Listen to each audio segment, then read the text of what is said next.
présenter un livre qui s'appelle Les Ferrailleurs, aux éditions Le Diable Vauvert.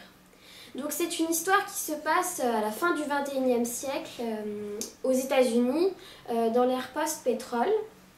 Et donc ça raconte les aventures de Nyler.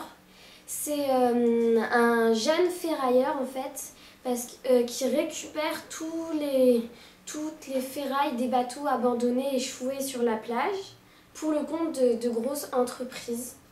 Et donc c'est un monde, enfin il y a deux mondes différents qui se côtoient, mais les très pauvres qui vivent de récupération de morceaux de ferraille, et les super riches qui sont leurs employeurs.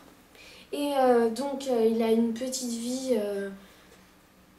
normale, il a un père alcoolique malheureusement, des amis, apparemment normal, mais tout va basculer quand un bateau hors de prix vient s'échouer sur la plage avec une fille.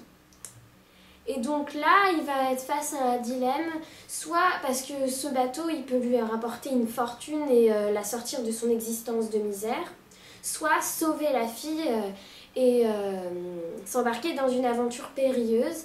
Et il va tomber un peu amoureux d'elle et il va décider de la sauver.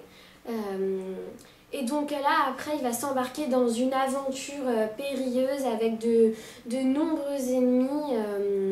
Parce que en fait, la jeune fille, c'est la fille d'un patron et il y a plein de personnes qui veulent la tuer. Donc il va s'embarquer dans une aventure comme ça.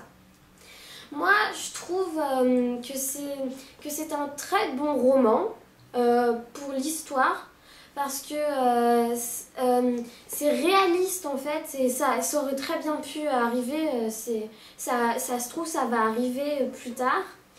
Et j'ai trouvé aussi très juste les sociétés, comment ils décrivaient les sociétés, les différentes sociétés, comment elles étaient si distinctes et c'était deux sociétés complètement différentes qui vivaient dans le même monde.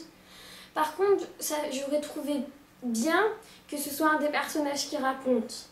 Parce que là, en fait, c'est un narrateur extérieur qui raconte, et je trouve du coup que ça met un peu de distance entre l'histoire et du coup le narrateur. Mais sinon, c'est un très bon livre que je recommande à tout le monde, tous ceux qui aiment la science-fiction.